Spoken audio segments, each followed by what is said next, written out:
Da li se ikada osjećate kao da ste zaglavljeni u sivilu svakodnevnice? Kao da jurite kroz život, a da zapravo nikada ne stižete osjetiti istinsku radost? Ustajete ujutro već umorni, provlačite se kroz dan, a uveče padate u krevet pitajući se kuda je otišlo vrijeme i zašto se osjećate tako prazno. Stres, anksioznost, osjećaj preopterećenosti. Zvuči poznato? Niste sami. Moderni život postavlja pred nas ogromne zahtjeve. Bombardovani smo informacijama sa svih strana, društvene mreže, vijesti, poruke, e-mailovi. Očekivanja su veća nego ikada. Pritisak da budemo uspješni, produktivni, savršeni roditelji, partneri, prijatelji. Nije ni čudo što se mnogi od nas osjećaju iscrpljeno i nesretno. Ali šta ako vam kažem da postoji način da to promijenite? I ne govorim o drastičnim životnim rezovima. Ne morate dati otkaz, preseliti se na pusto ostrvo ili napustiti sve obaveze.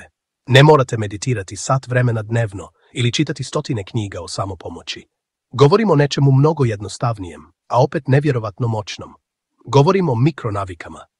To su sitne, gotovo neprimjetne akcije koje možete uklopiti u svoj dan bez ikakvog napora, a koje imaju sposobnost da doslovno reprogramiraju vaš mozak za sreću. Zvuči previše dobro da bi bilo istinito? Ipak, nauka stoji iza toga. Psihologija i neuronauka su potvrdile da ove male promjene mogu stvoriti nove neuronske puteve u vašem mozgu, čineći vas otpornijim na stres i otvorenijim za pozitivne emocije. Vaš mozak je plastičan. On se može mijenjati i prilagođavati tokom cijelog života. A ove mikronavike su ključ za tu transformaciju. U ovom videu otkrićemo 7 takvih mikronavika. Svaka od njih traje samo nekoliko sekundi, ali njihov kumulativni efekat može biti transformativan. Zaboravite na komplikovane rutine i sate samopomoći. Vrijeme je da otkrijete kako da sreću utkate u svaki trenutak svog života. Ostanite sa nama i saznajte kako. Prva mikronavika je toliko jednostavna da je gotovo smiješna, ali njena moć je ogromna. Nazovimo je osmijeh od 3 sekunde. Da, dobro ste čuli, samo 3 sekunde svjesnog osmijeha. Ne morate čekati da se nešto lijepo desi. Ne morate imati razlog. Jednostavno, namjerno podignite uglove usana. Zadržite 3 sekunde. Šta se dešava u vašem mozgu kada to uradite? Čak i lažni osmijeh, onaj koji namjerno napravite bez pravog razloga, šalje signal vašem mozgu da oslobodi koktel sretnih hemikalija. Dopamin, serotonin i endorfin. Dopamin je hemikalija zadovoljstva i motivacije. On vas čini da se osjećate dobro i da želite ponoviti ono što vas je učinilo sretnim. Serotonin reguliše raspoloženje, san i apetit. Kada su nivoi serotonina niski, osjećamo se depresivno i anksiozno. Endorfini su prirodni analgetici tijela. Oni smanjuju bol i stvaraju osjećaj euforije. Ovi neurotransmiteri djeluju kao prirodni antidepresivi i analgetici. To je kao da pritisnete dugme za instant popravak raspoloženja. Pokušajte ovo odmah sada dok gledate ovaj video. Nasmiješite se. Zadržite 3 sekunde. Osjećate li tu suptilnu promjenu? Možda blagu toplinu u grudima? Lagano podizanje energije? To je vaš mozak koji reaguje na signal koji ste mu poslali. Radite ovo nekoliko puta dnevno, dok čekate u redu u trgovini, dok perete zube ujutro, dok odgovarate na e-mail, dok stojite u saobraćajnoj gužvi. Niko ne mora znati šta radite. To je vaša tajna supermoć za instant sreću. Istraživanja su pokazala da ljudi koji se češće smiju, čak i bez razloga, imaju niže nivoe stresa, jači imunitet i bolje odnose sa drugima. Osmijeh je zarazan. Kada se vi nasmiješite, drugi oko vas će se također nasmiješiti, stvarajući pozitivnu spiralu. Naša druga mikronavika je dah od 10 sekundi. Ovo je jedna od najmoćnijih tehnika za instant smirenje koju možete koristiti bilo gdje i bilo kada. U trenucima stresa, naš dah postaje plitak i ubrzan. To je dio reakcije borba ili bijeg koju je naše tijelo razvilo da nas zaštiti od opasnosti. Problem je što naš mozak ne razlikuje stvarnu opasnost poput susreta sa lavom od modernih stresora, poput e-maila od šefa ili svađe sa partnerom. Kada dišemo plitko i brzo, šaljemo signal mozgu da smo u opasnosti, što dodatno pojačava osjećaj panike i anksioznosti. Ali imamo moć da prekinemo taj začarani krug. Sve što trebate uraditi je da se zaustavite na trenutak. Udahnite duboko kroz nos, brojeći do 4. Osjetite kako vam se trbuh širi. Zadržite dah brojeći do 2.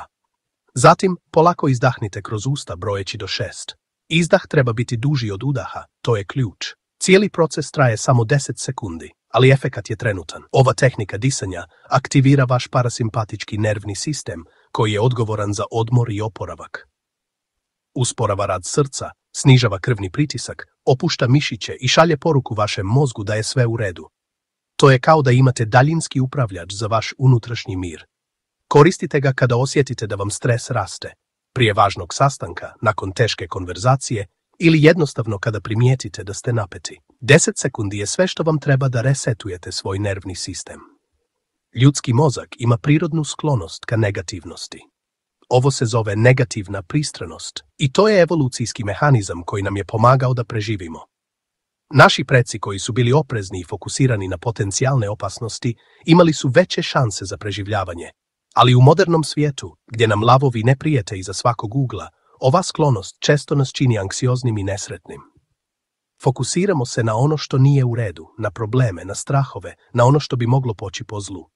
Naša treća mikronavika, jedna dobra stvar, je protivotrov za ovu sklonost. To je tehnika koju možemo nazvati preokret fokusa ili focus flip. Kada primijetite da tonete u negativne misli, da vam kruži oko problema ili briga, svjesno prebacite fokus. Pronađite samo jednu dobru stvar u vašem okruženju ili trenutku. To može biti toplina sunca na vašem licu, ukus prvog gutljaja jutarnje kafe, lijepa pjesma na radiju, poruka od prijatelja, smijeh djeteta, miris svježeg kruha. Ili jednostavno činjenica da dišete, da ste živi, da imate još jedan dan pred sobom. Ovaj preokret fokusa prekida spiralu negativnosti i trenira vaš mozak da primjećuje pozitivne stvari. Što više ovo radite, to će vaš mozak postati bolji u pronalaženju dobrog u svemu. Stvarate nove neuronske puteve koji favorizuju pozitivnost. Nije riječ o ignorisanju problema ili pretvaranju da je sve savršeno. Riječ je o balansiranju perspektive i podsjećanju sebe da, uprkos izazovima, uvijek postoji nešto dobro u svakom trenutku. Vaše tijelo i su neraskidivo povezani. Način na koji držite svoje tijelo direktno utiče na vaše raspoloženje, samopouzdanje i čak na to kako vas drugi percipiraju. Naša četvrta mikronavika je resetovanje držanja. Razmislite o tome kako izgledate kada ste tužni ili umorni. Ramena su spuštena, glava je pognuta, grudi su zatvorene. Prirodno se pogrbimo. Ali obrnuto je također istina. Pogrbljeno držanje može izazvati osjećaj tuge i umora, čak i kada za to nema pravog razloga. Socijalna psihologinja Amy Cuddy je provela poznato istraživanje o pozama moći. Otkrila je da samo 2 minute uspravnog, otvorenog držanja može povećati nivo testosterona, hormona samopouzdanja, i smanjiti nivo kortizola, hormona stresa. Prekinite taj krug. Nekoliko puta dnevno svjesno ispravite leđa. Zabacite ramena unazad i dolje. Podignite glavu tako da vam je brada paralelna sa podom. Otvorite grudi. Gledajte pravo ispred sebe. Zadržite ovaj položaj 10 sekundi. Ovo ne samo da poboljšava vaše fizičko zdravlje, smanjuje bolove u leđima i vratu, već šalje snažnu poruku vašem mozgu. Govori mu: ja sam siguran, ja sam sposoban, ja sam prisutan. Istraživanja su pokazala da uspravno držanje može povećati samopouzdanje, podići nivo energije, poboljšati koncentraciju i čak smanjiti simptome depresije. Ispravite se i osjetite razliku. Vaše tijelo oblikuje vaš Često pokušavamo da potisnemo ili ignorišemo negativne emocije. Govorimo sebi: ne budi tužan, prestani se brinuti, nemoj biti ljut. Ali paradoksalno, što više pokušavamo da potisnemo emociju, to ona postaje jača. To je kao da pokušavate držati loptu pod vodom. Što više pritiskate, to će snažnije iskočiti. Peta mikronavika, imenovanje emocije, nudi drugačiji pristup. Umjesto da se borite protiv emocije, jednostavno je prepoznajte i imenujte. Kada osjetite da vas preplavljuje neka teška emocija, zastanite na trenutak i jednostavno je imenujte. Recite sebi: osjećam anksioznost, ili ovo je osjećaj tuge, ili primjećujem frustraciju. Evo ključnog trika. Umjesto da kažete ja sam anksiozan, recite primjećujem osjećaj anksioznosti u sebi. Umjesto ja sam ljut, reci tu je osjećaj ljutnje koji prolazi kroz mene. Ova suptilna promjena u jeziku stvara distancu između vas i emocije. Vi niste vaša emocija. Vi ste onaj koji je posmatra. Emocija je kao oblak koji prolazi nebom vaše svijesti. Dolazi, ostaje neko vrijeme i prolazi. Neuronaučnici su otkrili da ovaj jednostavan čin imenovanja smanjuje aktivnost u amigdali, emocionalnom centru mozga, i povećava aktivnost u prefrontalnom korteksu, racionalnom dijelu mozga. To vam daje kontrolu i smanjuje intenzitet emocije. Imenujte da biste pripitomili. Većinu dana provodimo fokusirani na ekrane i objekte koji su nam blizu. Telefon, računar, knjiga, posao na stolu. Naše oči su stalno u bliskom fokusu, a očni mišići su napeti. Ovaj uski vizuelni fokus može doprinijeti osjećaju stresa, mentalnog umora, pa čak i glavoboljama. Naša 6. mikronavika je pogled u daljinu. To je jednostavna tehnika koja opušta ne samo vaše oči, već i vaš Svakih sat vremena ili kad god osjetite da ste napeti, odvojite samo 5 sekundi da skrenete pogled sa ekrana i pogledate nešto što je daleko. Gledajte kroz prozor u najudaljeniju tačku koju možete vidjeti. Fokusirajte se na oblak koji plovi nebom, drvo na horizontu, vrh zgrade u daljini ili planinu ako imate tu sreću. Ovo ne samo da opušta vaše očne mišiće, već simbolično proširuje i vašu mentalnu perspektivu. Kada ste fokusirani na problem ili zadatak, vaš se sužava. Gledanje u daljinu podsjeća vas da postoji cijeli svijet izvan vašeg trenutnog izazova. Vaš problem, koliko god se činio velik, samo je mali dio ogromnog univerzuma. To je mikropauza koja resetuje vaš i vraća vam osjećaj prostora i mogućnosti. 5 sekundi je sve što vam treba da promijenite perspektivu. Kada smo suočeni sa izazovom ili teškom odlukom, često se osjećamo izgubljeno. Emocije nas preplave, strahovi nas paraliziraju i ne znamo koji put da izaberemo. Naša 7. i posljednja mikronavika, pitanje budućem ja, je moćan alat za donošenje odluka i pronalaženje motivacije.